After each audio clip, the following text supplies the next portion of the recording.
Hello and welcome to the TID Water and Power Podcast. I'm your host, Constance Anderson, and on this month's episode, we're discussing TID's history and the early years of the district. Officially formed on June 6, 1887, TID became the first irrigation district in California and began its mission of serving our community, now for 135 years. As we celebrate 135 years of serving the Central Valley of California, we thought, what better topic for the podcast than a deep dive into that rich history of how the district was formed and what the early years were like for Turlock Irrigation District and its customers. Our previous podcast guests have been subject matter experts from within TID. However, to tackle the in-depth discussion of TID history, we have reached outside the district and brought in the foremost expert on TID history. He quite literally wrote the book. On this episode, I'm joined by author and historian Dr. Alan Paterson to discuss life within the region prior to TID, how the district became the first irrigation district in the state, and how the region changed in those early years after TID's formation. Dr. Paterson, thank you for joining us. Glad to be here. Wonderful. If you would, start with a little bit about your background. Well, I was raised in the Houston area, family farming. So I got some early experience with irrigation, actually working, on the farm. But I was also interested in history. So I wound up with a PhD in history from UC Davis. And I wrote about water while I was there and then became a historical consultant. So when the TID was looking for someone to write their centennial history, I think I checked all the boxes. I knew the region, I knew irrigation, and I was also a qualified historian. So that's how that happened. Wonderful. And that book, that history that you mentioned, is Land, Water, and Power, A History of the Turlock Irrigation District.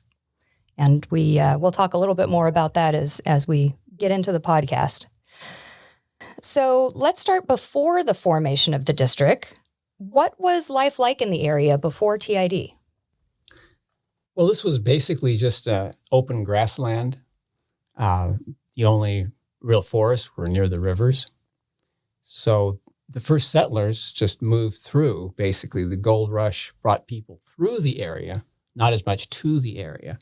And later, some people settled along the riverbanks, where there were trees and water. But the plains were just used for grazing cattle, which were more or less wild. And that was about all there was. Dry in the summer, some moisture in the winter. That was a very flat and dull area compared to the mining camps. Sure.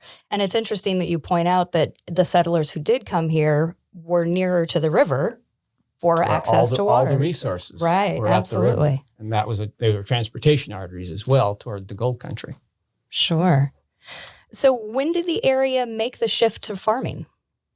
Beginning in around 1867 or so, people began farming wheat in the area. Wheat was really California's first agricultural bonanza crop. And these were dry farmed wheat on large farms. These were farms of hundreds of acres, oftentimes thousands of acres. I mean, it's easy to overestimate how big some of them were, but they were large operations. And they were unusual in those days because they were not subsistence farms. They were not multi-crop farms. They just grew wheat. It was a cash market crop.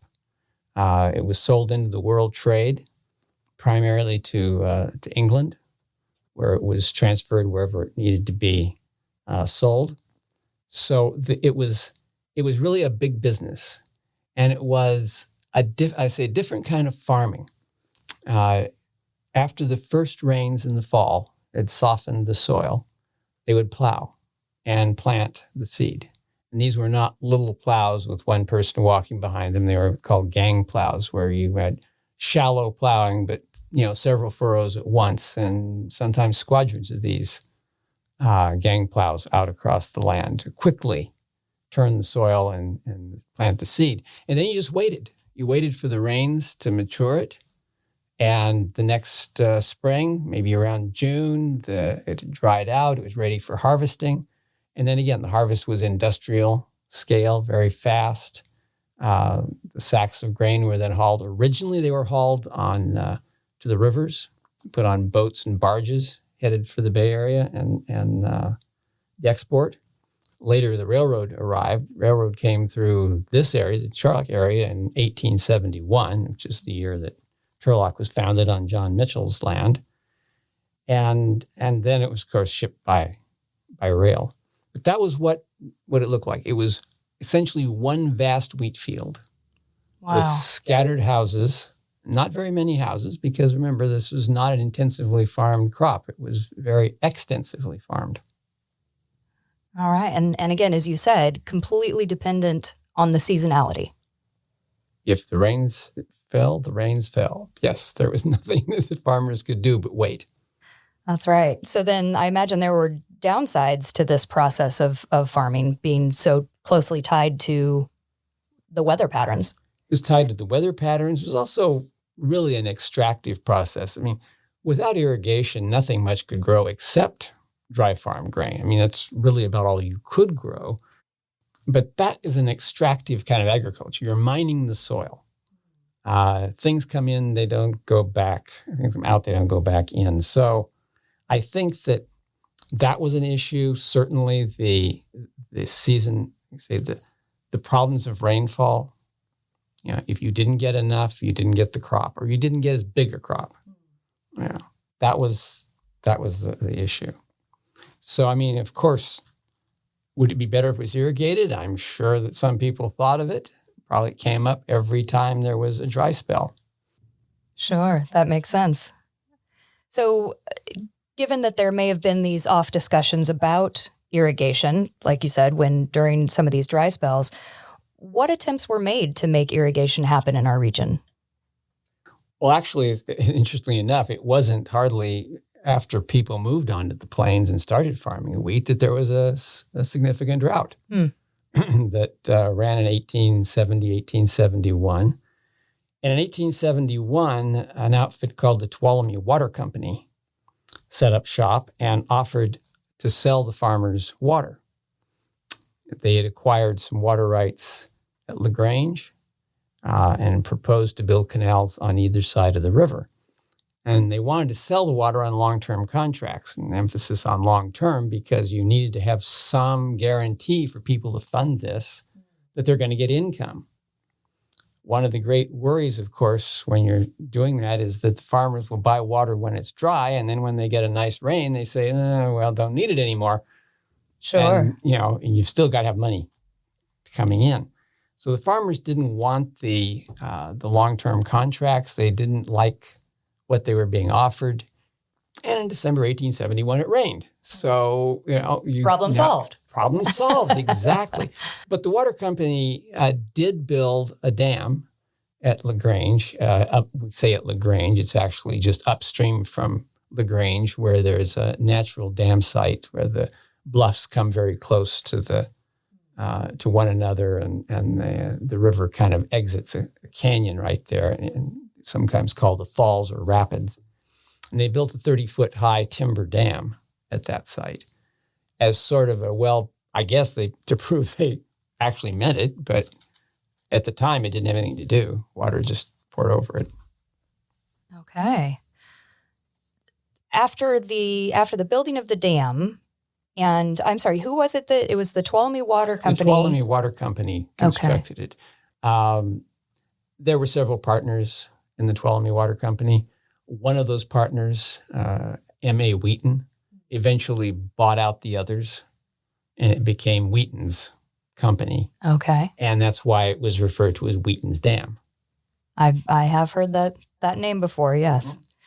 Okay. And so were there other attempts besides what originated with the Tuolumne Water Company and then eventually became Wheaton's Dam? Well, Wheaton tried repeatedly to unload. Now, that seems a harsh term. To sell to the farmers some water or even his property, just to sell the property.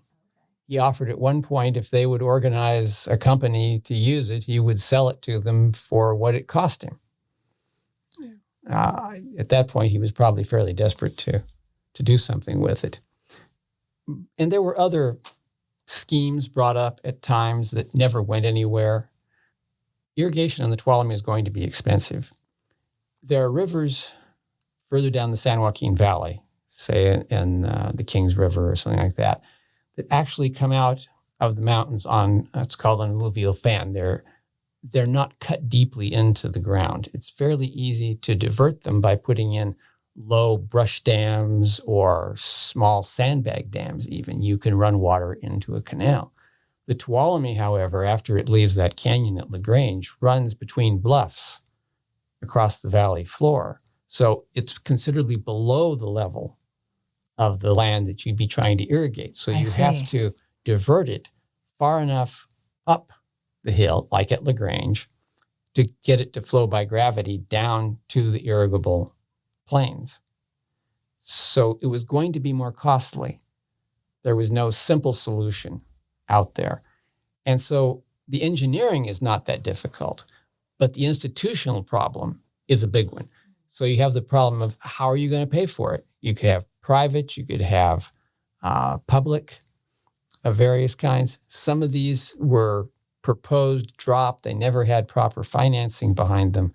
So it was that institutional issue. Where Wheaton was concerned, he was trying to just sell water.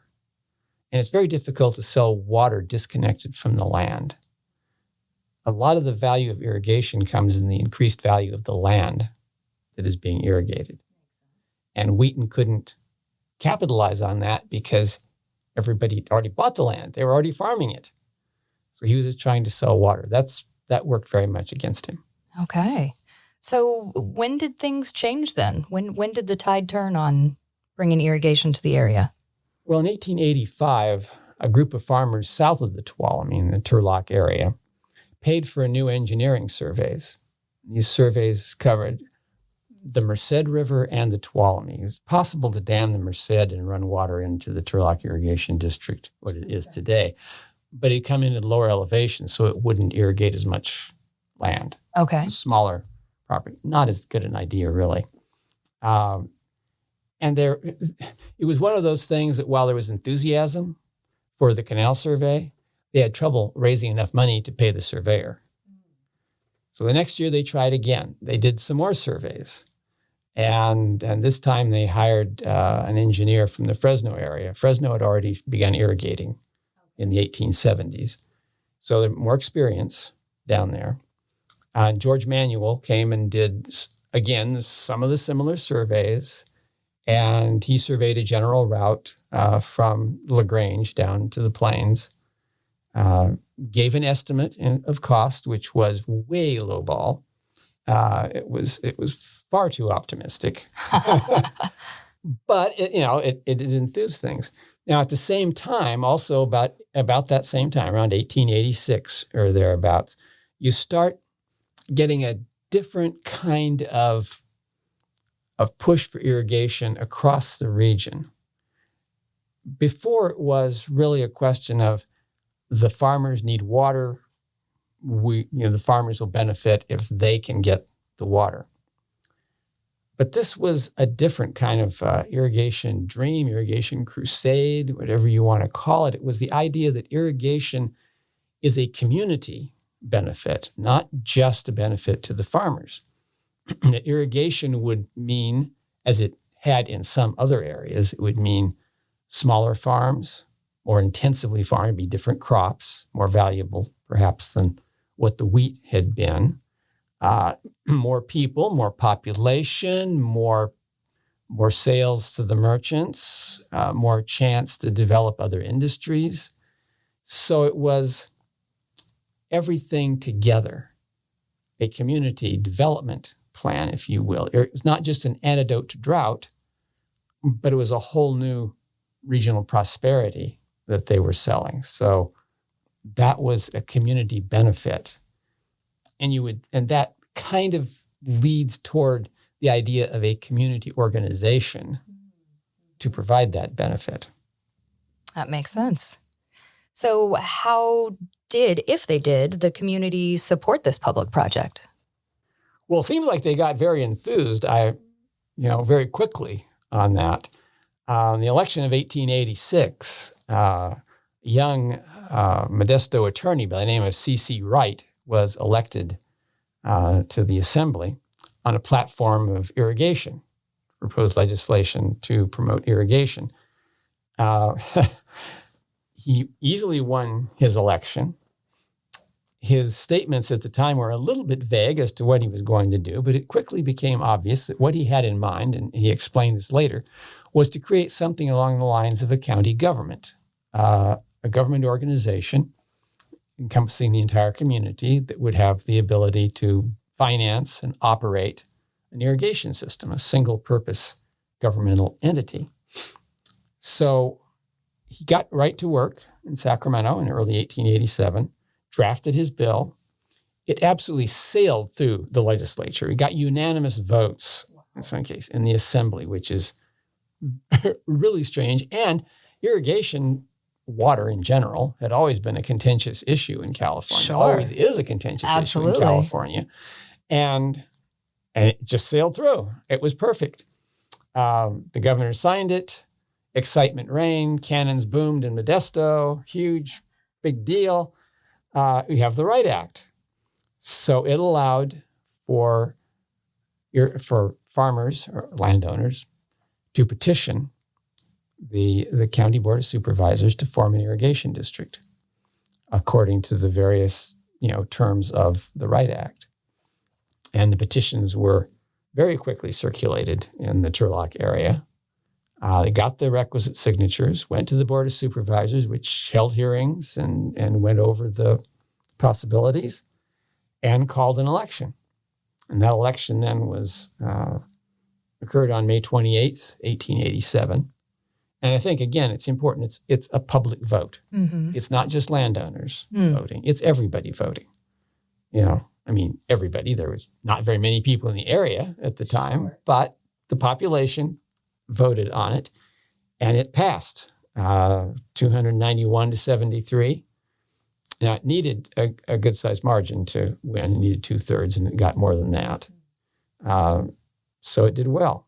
So the district was formally organized, as you mentioned earlier, on June the 6th, 1887, the first district organized under the Right Act. Okay. And truly, kind of that March to June timeframe, that's a relatively quick time span for all of this to take place. How were the people able to move so quickly on the formation of the district? Well, they had just done the canal surveys in the Turlock area. So there was already a kind of foreknowledge of what it was going to take. So these 1885, 1886 canal surveys provided some of the impetus for that. And by that time, you've also got the people who did the surveys, the farmers who paid for them, were organized enough to at least do that and to consider organizational forms to make it come true. So I think everyone was ready to go when the Right Act was passed. And they went. They ran with it. Yes. Okay. So you mentioned that, there was certainly an issue with the having the money available to build such a costly infrastructure. How was it that we came to actually build the irrigation system that's still in use today? On the money issue, the Right Act provided for issuing bonds, the government bonds that would pay for the irrigation system. And that was seen as a good financing mechanism. The difficulty, of course, is this is a brand new kind of district, something novel.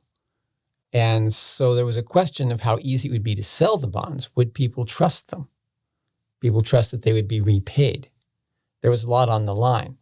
So the Turlock Irrigation District, being the first one out there, they did something very clever. They set up a legal challenge to their own bonds just to test the law.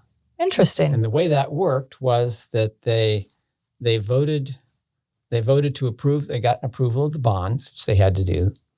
The board of directors ordered the bonds to be sold. The secretary to the board refused to sign the order.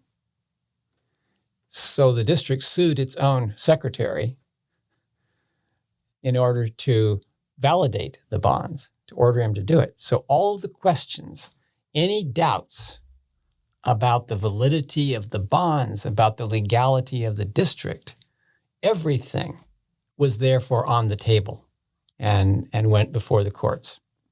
And it actually went directly to the California Supreme Court, which then ruled the Wright Act was constitutional, the bonds were valid. So that was how the Turlock Irrigation District kind of got ahead of the problem, or tried to get ahead of the problem. Sure. Now, even though they had the California Supreme Court's approval for everything in the Wright Act, the formation of the district and the issuance of its bonds, the bonds were still hard to sell. I mean, these are still enterprises that haven't proven that they're going to succeed. So it was very, very difficult to market the bonds. But they did manage to scrape together some cash, at least some buyers of some bonds. So they're able to begin construction of the canal from around the LaGrange area down through the foothills. The difficult part of the canal began in the spring of 1890. So in addition to getting started on these canals to deliver the water from the Tuolumne, what else did the district need to have in place? You needed a dam. Aha. You have to be able to divert the water into the canals.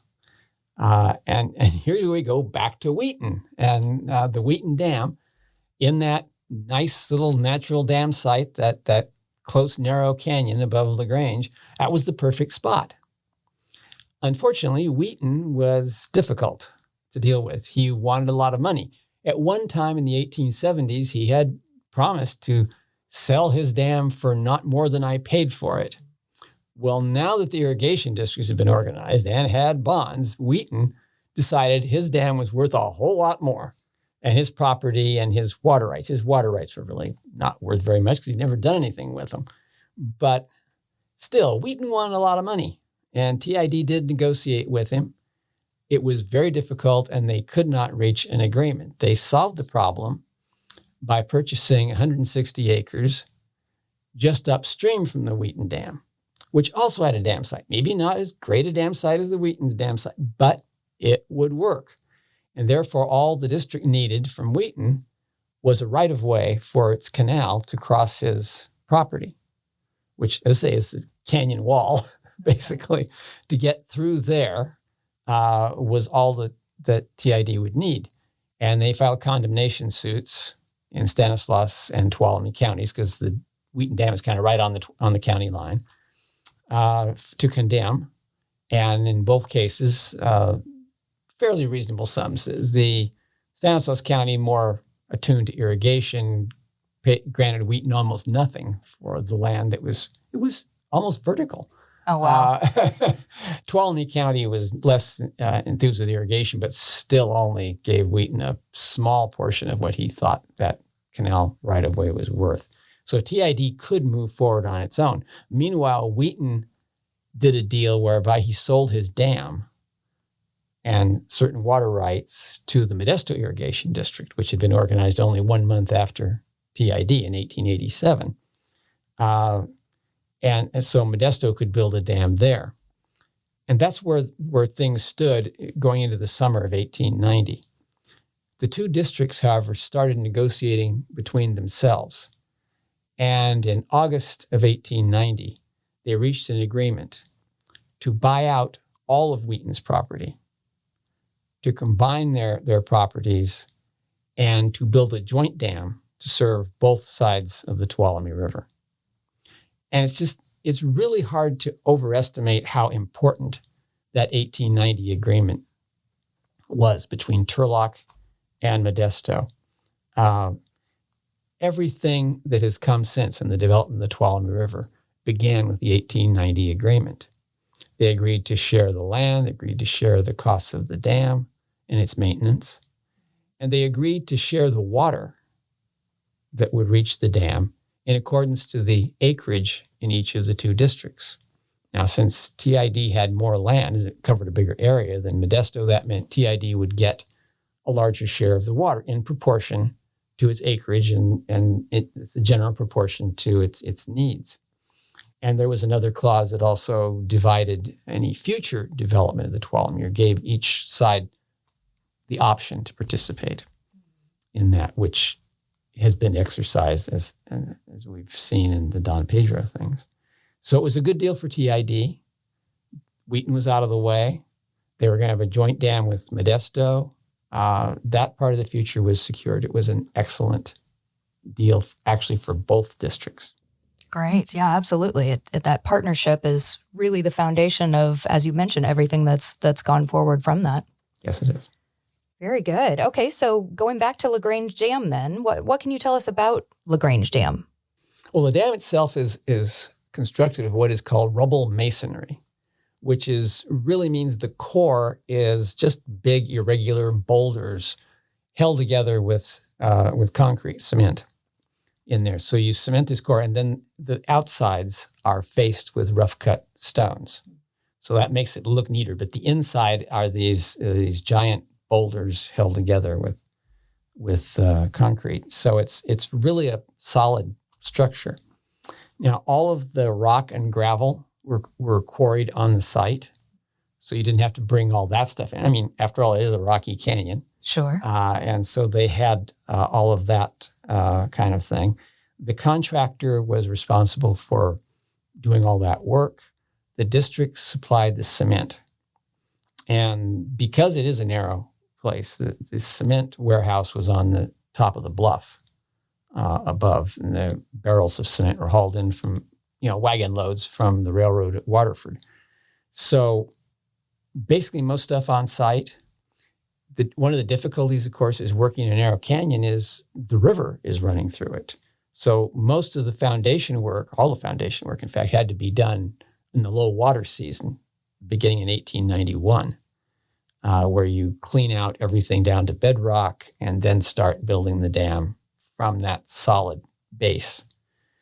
There were flumes that ran through to carry water at the very earliest stages. Then they left some ports in it that would be closed later to carry the water at low elevations. And they generally kept one side of the construction project lower than the other. So if the river rose, it would only flow over part of the work and they could continue working.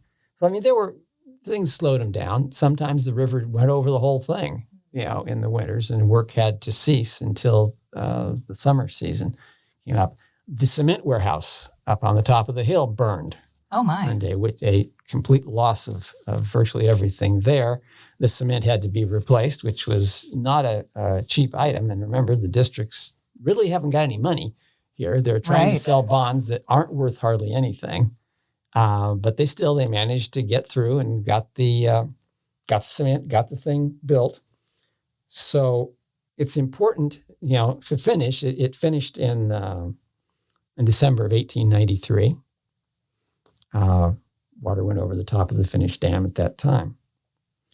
Now, the dam does not store water. People think of a dam as a storage dam, but this is not what it did. It's a diversion dam. The only point of LaGrange is to raise the elevation high enough so it goes into the canals at an elevation that will flow by gravity down to both the Turlock and Modesto districts. So it's 127 feet high. It's been added to slightly over the years with concrete caps, but basically it's the same dam. Now, it had no spillways. Anything that didn't go through the outlet gates to the canal simply flowed over the top of the dam like a giant waterfall. Mm-hmm. And the dam is shaped and designed for the water to flow over it. So it's not eroding its own foundation. At the time it was built, it was the tallest overflow dam in the country and maybe in the world. And still in service today, all these years later. A very well constructed. Absolutely. Absolutely. I think that's truly one of the most remarkable facilities or pieces of infrastructure in the district because, again, built in or completed in 1893, still serving the exact same purpose for which it was intended. That's pretty amazing.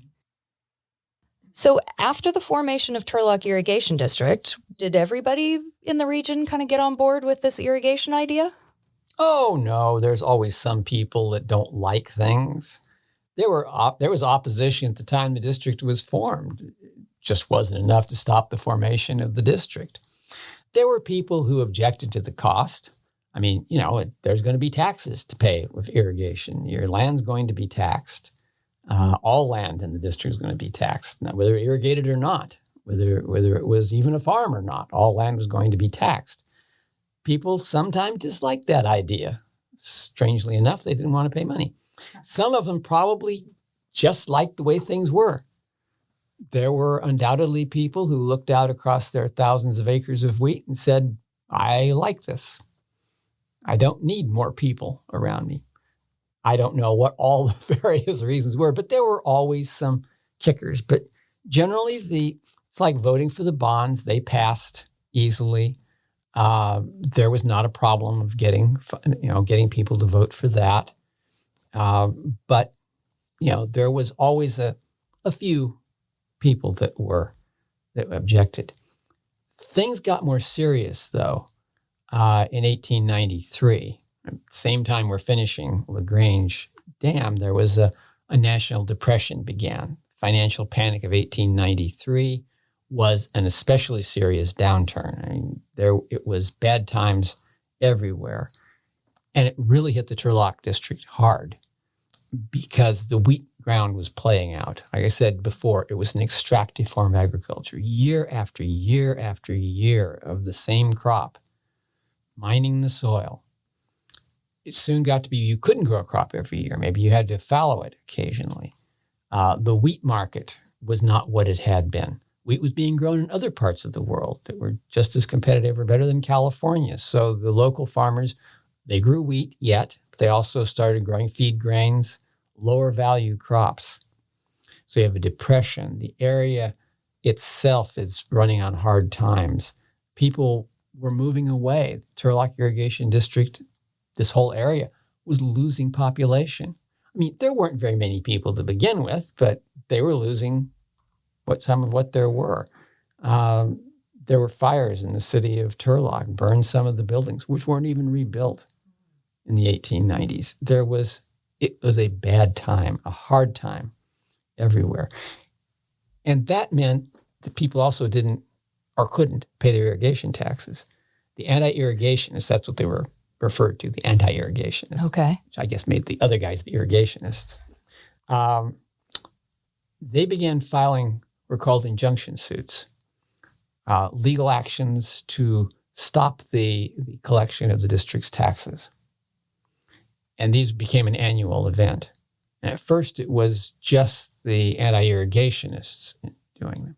As times went on and times became harder and harder, even some of the district's loyalist supporters, people who held office in the district even, joined the injunction suits because they could not afford to pay their taxes. And if you failed to pay the taxes, your land could be seized and sold. So to protect everything, people were joining these, even if they agreed with the proposition of the district. So it was very difficult. Bonds, which were difficult to sell anyhow, were even harder to sell in this kind of depression era. They were supposed to be sold legally at 90% of face value. If they could get half of value, you're doing good. So there had to be dummy purchasers. Bonds were traded for work, things like that. I think probably the most interesting is that at one point the district, destitute of cash, was presented a bill for the printing of the bonds and offered to pay the bill by giving the printer a bond in exchange, and they could take their change in cash. Wow. I don't know if the printer did it or not, but that's how bad things were. That's pretty bad. That's pretty bad. To try to trade a bond to get the bonds printed. When they say not worth the paper it's printed on. It was worth something, but it was not. It was difficult to sell. So the district was in bad shape. So how did the district get out of this mess? Luck had a lot to do with it, I think. And luck came in the person of James Waymeyer. Waymeyer was a former judge. He was often referred to as Judge Waymeyer. He was from Oakland. He was an early investor in irrigation district bonds, not just in the Turlock district. He was interested in that in TID, but in other districts as well. He stood to gain much if the districts, many plurals, succeeded, and could lose if they didn't. He was so confident in Turlock that he negotiated with the board of directors to take over the canal construction contract. Construction had begun again on the canal following the completion of LaGrange Dam and immediately stopped because there was no money. The workers were not paid. They walked off. The company had to abandon the project. Waymire offered to take over that contract on a negotiated terms with the district to find buyers for the bonds to finish the canal system. Okay. So it was gambling. This was a huge gamble on Waymire's part because if he succeeded, if the district did well, the value of the bonds would increase and he would make money. If the value of the bonds went down or the district failed, he would lose his investment. So it's a big gamble. Absolutely. And he saw something in it that that he thought he could do well at. He's a very confident man. Now, just as he got his crews back to work, he scraped together some money, another problem came up. Now, remember, we solved the California issues of legality with the Right Act by TID's actions at the beginning. Mm-hmm. But now the anti-irrigation is not just in the Turlock or Modesto area, but across the state where there were Right Act districts, tried to find federal issues. And indeed, a judge in San Diego County, federal judge, ruled the Right Act unconstitutional on federal grounds, and it went to the Supreme Court. Wow. So when that happens, everything stopped. Bonds could not be sold. Work on the canal ceased. Essentially, everyone held their breath to see what the United States Supreme Court would do. Now, Waymire, again, very well connected, was put in charge of the case to defend the Right Act bonds by the bondholders, by the people like himself who had purchased these bonds. He became sort of their manager for this court case. And the question was arguing the case. He had in mind a particularly appealing lawyer of national renown to argue for the Right Act. Unfortunately, that lawyer had already been taken by the opposition. Oh. This was not good news. No. However, I said Waymire was well connected. One of those connections was with former President Benjamin Harrison, who was also a lawyer. And Waymire got Harrison to represent the Right Act districts and the Right Act bondholders before the Supreme Court. This was very fortuitous. And as Waymire himself remembered, he was the equal of any man as an attorney. He was certainly interesting to listen to, and it didn't hurt that he appointed 3 of the members of the court. That helped. So it was argued before the Supreme Court, and the Right Act was found constitutional. There had been victory celebrations when TID's case in the 1880s had been settled. There was almost nothing like that when this was settled. Everyone was just so shell-shocked by the whole set of problems that were besetting the districts that it was a victory, and they got back to work. Back to work. And then they got back to work on the canal. The canal was completed through to Hickman at the end of 1898. That is to say that water was flowing through the whole thing, a little water, to test it. Okay.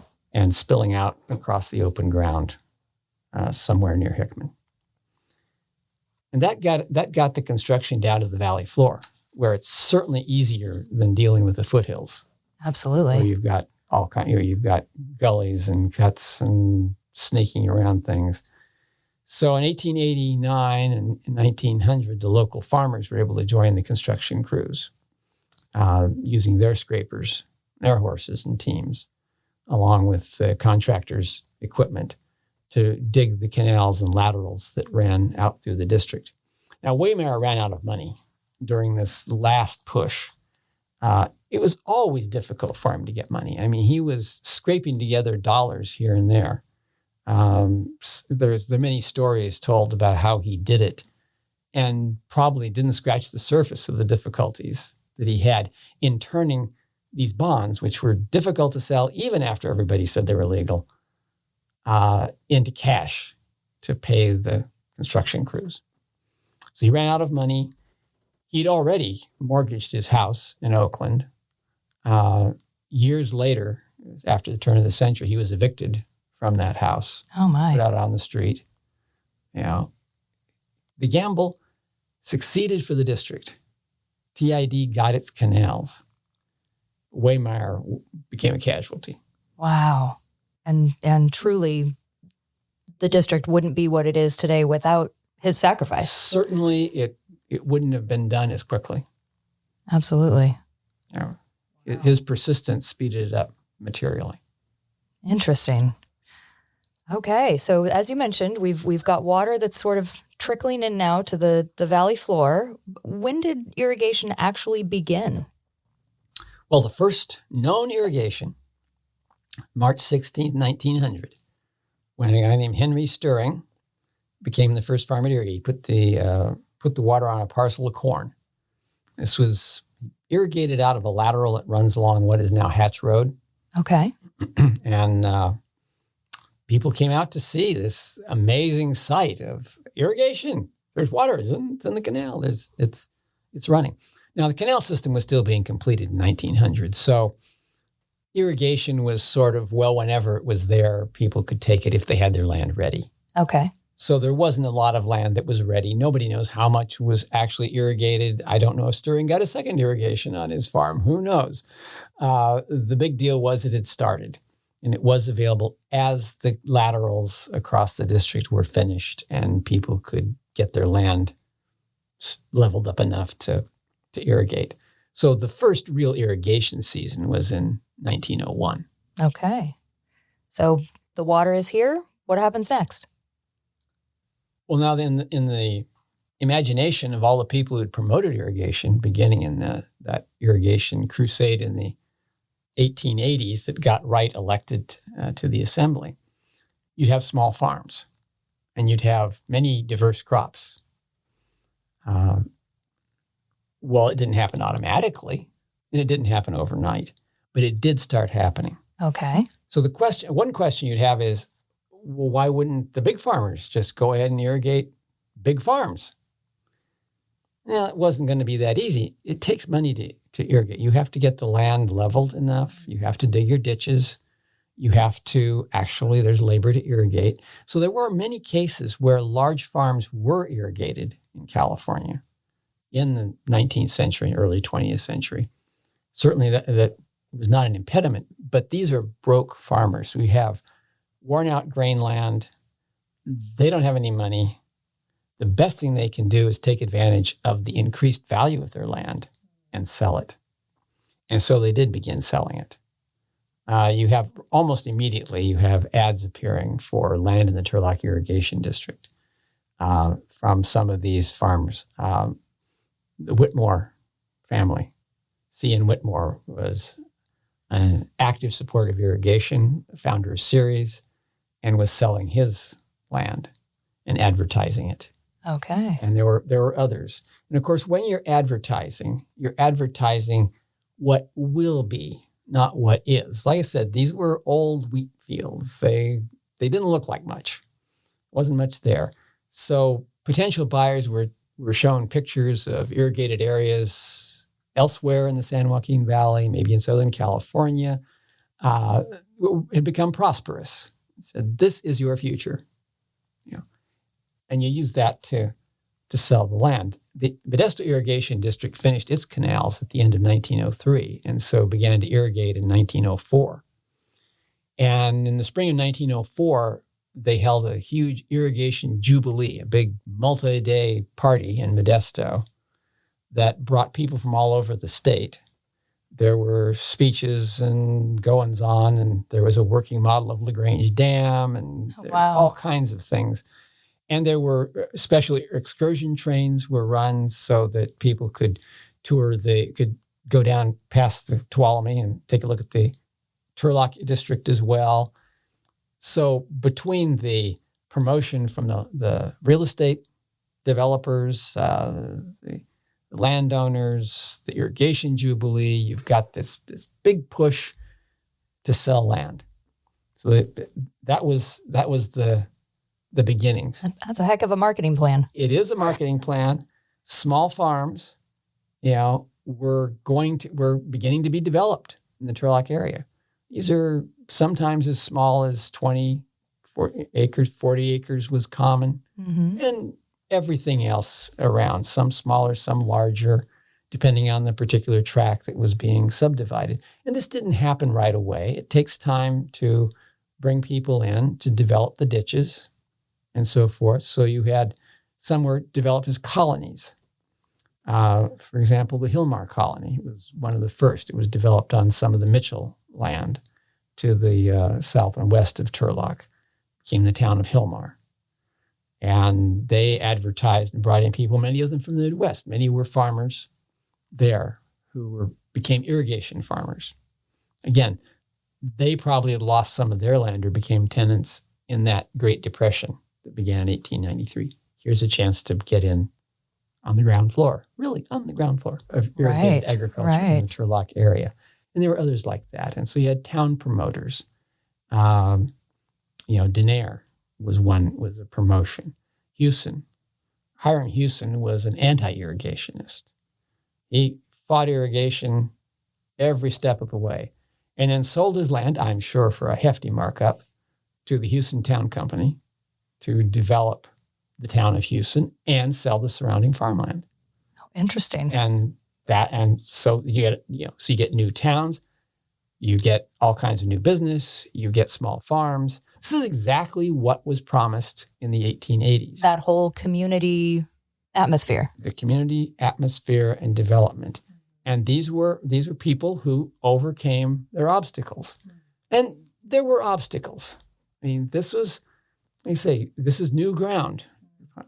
In the spring, the winds blow in the spring in this area, and they blew dust.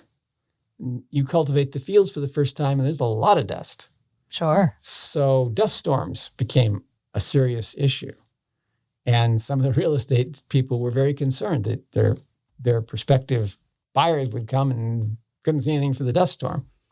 This happened to one of the real estate agents who was relieved to find that the person who was looking is familiar with the valley and knew this was not a big problem. Rabbits ate some of the crops. They were locusts. Rabbits were a little hard to get rid of than the locusts. The locusts eventually kind of went away on their own, but pioneering was still a little tough to get going and turn this into the paradise that people had been sold. Sure. So irrigation quickly transformed the Turlock region as these farms were developed. In 1900, when the canals were being finished and Henry Stirring became that first irrigator, there were just over 300 taxpayers in the assessment roll of the Turlock Irrigation District, property owners that were taxed.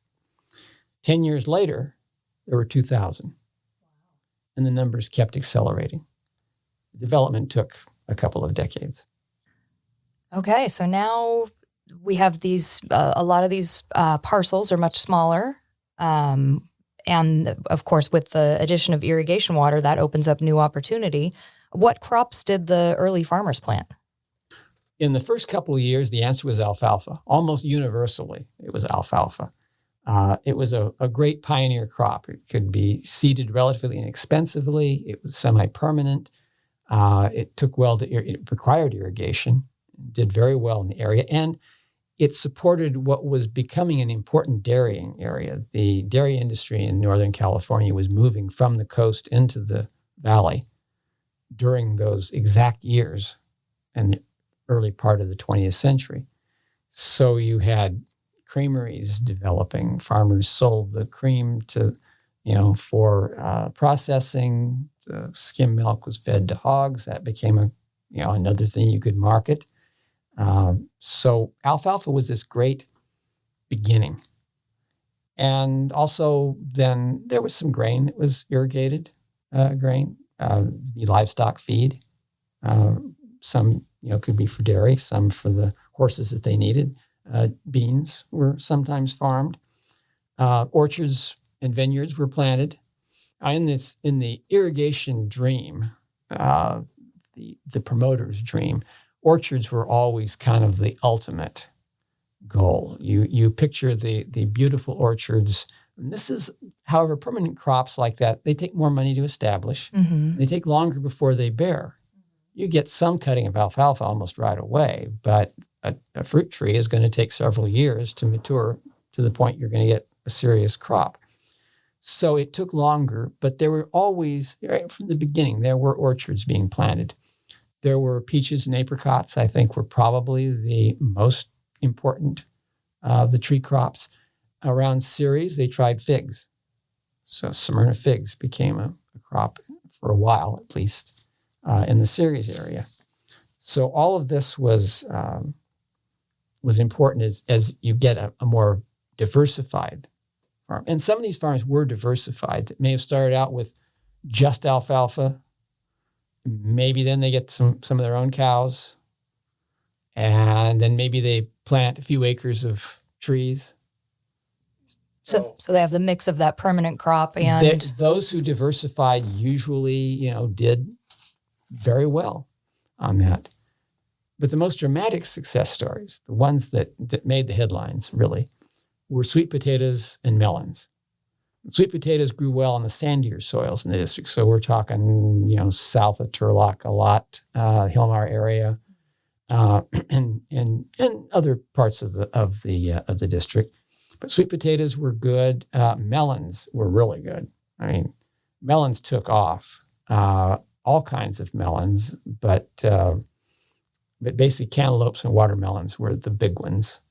And Turlock became something of a melon shipping center. And there are old photographs of the wagon loads of melons lined up at the railroad depot, where they were assembled and sold. So it was a big deal. And beginning in 1911, Turlock held an annual melon festival, which, eventually became more like a county fair. But it was a critical crop, not because it was a lot of acres, because it was a lot of money. Oh, okay. The value per acre is so much higher on these. Irrigated land, irrigated crops, much more valuable than dry farmed. And then melons were much more valuable than, say, alfalfa or grain. Okay. Which you might grow on those crops.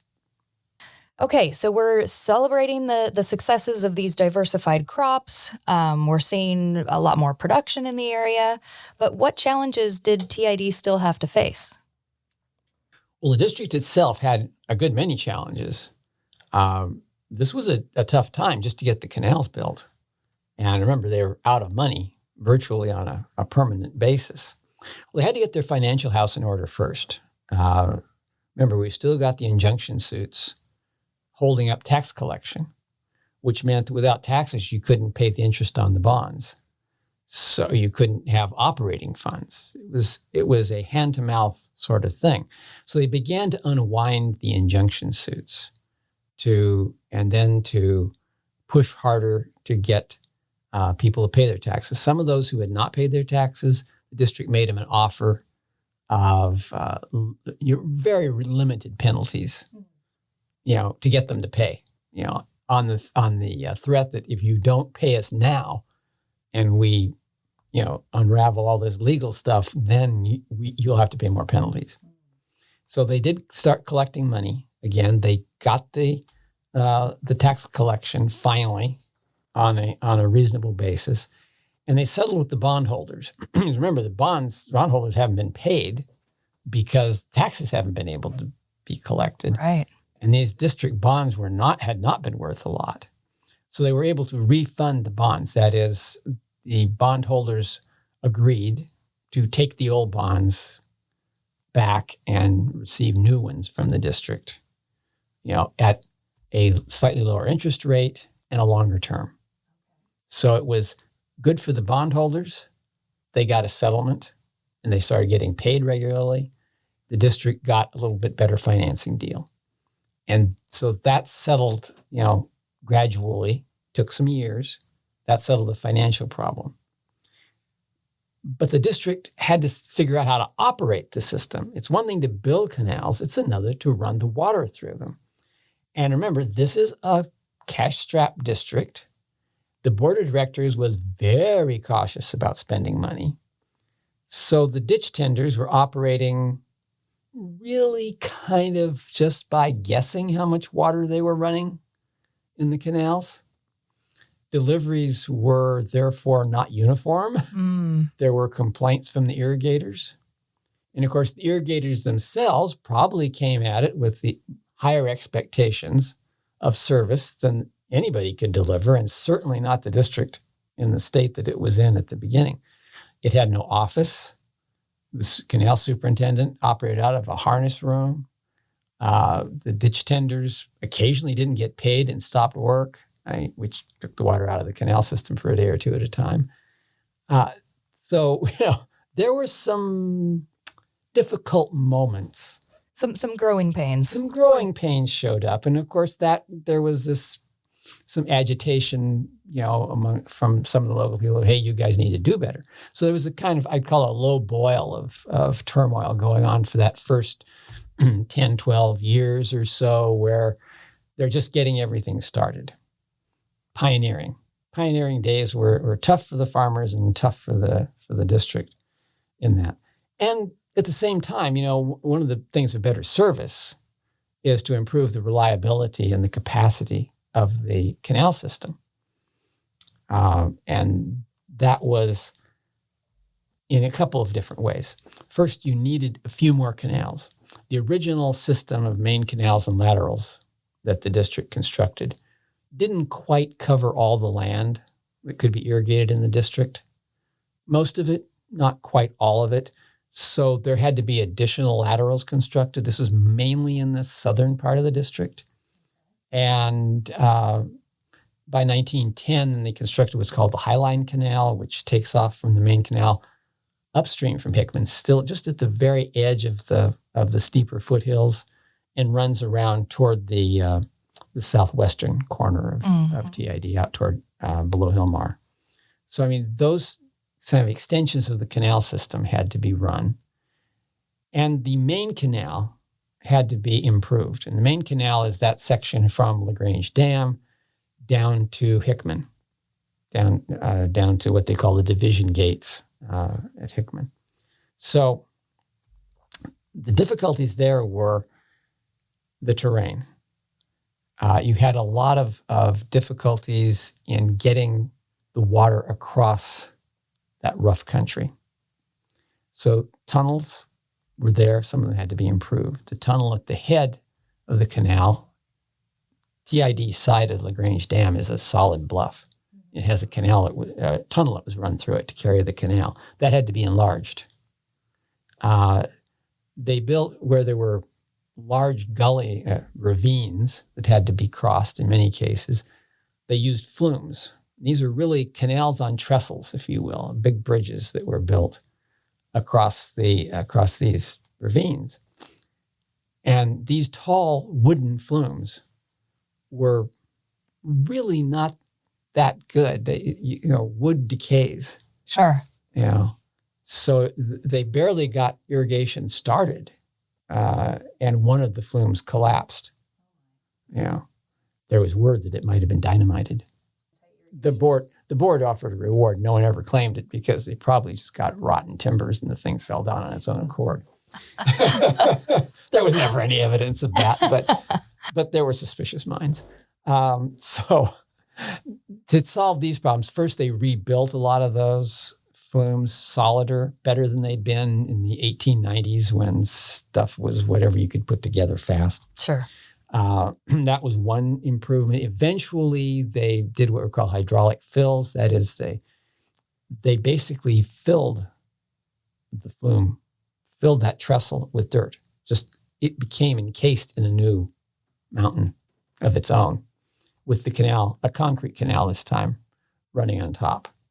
So that gave the security in those areas. Other places where side hills, were a problem, received concrete retaining walls. All of it was with larger capacities, because as you get more people coming in, you need to have more volume flowing through.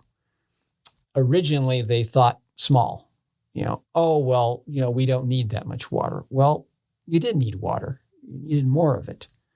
And so the more farmers there were, the more water you needed to run at any one time to get the water, across to all of them. So there were capacity improvements as well. It was a more or less continuous process of upgrading the main canal. And the canals that ran through the plains also were upgraded. Originally, some of the called drop structures, where the canal changes elevation. If you drive around, you see these with where there's a little waterfall down there. Those were originally wooden. Again, they decayed fairly quickly, and they began to replace some of those with concrete structures. Okay. So even though the canals are dirt, the actual drop itself was going to be more permanent. So there were improvements that continued, like you said, continuously. As the district could afford them. Right. Well, you mentioned more people in the area, more irrigation. Did the district have enough water to maintain this? Well, in the spring, yes. The Tuolumne River runs heavy in the winter. It runs really heavy in the snowmelt season of the spring, and then drops off, to a very low flow, almost nothing, in the summer into the fall before the rains begin. So that the same seasons that the wheat growers, had to manage, the district had to manage. So yes, there was plenty of water in the spring. That's where you needed the bigger canals to move that water quickly to the farmers. But then as the flow dropped, fewer and fewer farmers would be able to irrigate at a time, until it became uneconomical really to irrigate hardly anything. So the water usually ran out some point in the summer, whether it was in August, maybe in a wetter year, in July, often I'd say in July. Irrigation essentially was over for the year. Alfalfa wouldn't die, it just wouldn't produce as much for the remainder of the year. And people were accustomed to that. But the district, to develop further, needed to be able to store water to get more irrigation in the summer. To get that summer irrigation was important. So more acreage irrigated, canals need to be better, and you need some storage. So they looked around for where to build reservoirs. And they had two options. One was to go to the mountains, build storage up in the Sierras. The other was to build storage along the canal itself. And the engineers looked at both. There were several survey parties up in the high country. And when we talk high country, we're talking some of it into the very high country of Yosemite. Okay. Up among the peaks, where there were natural lakes that could be expanded just by a simple dam that wouldn't take a lot to build, and could store some water. But of course, there were problems. It's a long ways away. You need permission. You need all kinds of, there's issues of doing that. It was more practical, probably cheaper, but certainly more practical and quicker to build along the canal. So in the foothills, the canal would pass through valleys. And if you put little dams, small dams, in the low spots around those valleys, you could build a reservoir. And so that's what they decided to do. And it's what we now call Turlock Lake. It was originally called Davis Reservoir. It was Owens Reservoir. It had various names, but it eventually became known as Turlock Lake. And that was completed in 1914, the beginning of 1914. And that's just a series of dams around a natural low spot where the canal passed through it. It holds a little less than 50,000 acre-feet of water when it's full. So it was filled for the first time in the spring of 1914, with the intention, of course, is you're going to get that extra irrigation in 1914. Unfortunately, things didn't work out quite as well as you'd hoped. So in June 1914, there was a major break right near the outlet gate where the water left the reservoir. There was a heavy masonry wall. It was one of the tallest in the system. And a part of it collapsed. Oh, my. In the early morning hours. Water rushing through that break. Remember, it's full. So there's a big push of water coming down there. Of course, went into the canal, sloshing over the sides of the canal. It eventually wore a hole in one side of the canal and went down the hill toward Roberts Ferry. And at this point, you're cutting a ravine. And the ravine is working its way back toward the outlet gate, eroding the canal, destroying even more of it as the water emptied out for several days. So in the end, the district is left with a mess. It doesn't have the canal, even though you can't run anything. So they quickly designed and built an emergency canal around the busted part. Okay, so this was done as fast as possible. Anybody with teams, could go and work up there. But it still took long enough, that by the time it was finished, the river was dropping for the summer. There was almost no water to be had. So mostly irrigation ended in June that year. And old timers remembered that 1914 was a bad year. Absolutely. Goodness. And that was upon the first filling of Turlock Lake. Is that right? That was the very first filling. Oh, goodness. They got they could fix the canal, and they rebuilt the outlet gate and the wall, the new outlet gate. The plans were reviewed in detail by the state engineer and approved. And that outlet gate stood forever. So, it was finally get it done. But there was that problem. It was a serious, serious problem in 1914. Absolutely. Goodness. So what happened after 1914? Did things improve? That was a turning point. 1914, as bad as it was, and it was bad, was really the end of the pioneer period. After that, things got better. The district became better managed. The farmers there was less problem with the functioning of everything. Now, it's interesting that at the beginning of 1914, before everything broke, the district got a new chief engineer. The chief engineer is really the general manager of an irrigation district. The new fellow was named Roy Meikle. Now, Meikle had come to TID in 1912 as part of during the controversy over San Francisco's Hetch Hetchy plans. The district needed more engineering work to refute some of the claims San Francisco was making. And that's work that Meikle did in 1912. Now, in 1913, he led a survey party, 8 men, about 5 months, supplied by pack mules, into the canyon above LaGrange, up above LaGrange Dam, surveying for a new reservoir. So they were out there, like I say, for months, living out there, taking all kinds of measurements, brought those back to Turlock. And in December 1913, the Turlock Irrigation District made the first filing for what became the Don Pedro Reservoir, with a plan to impound almost 290,000 acre feet behind a big new reservoir. Now, that's important stuff. Meikle was there at that point.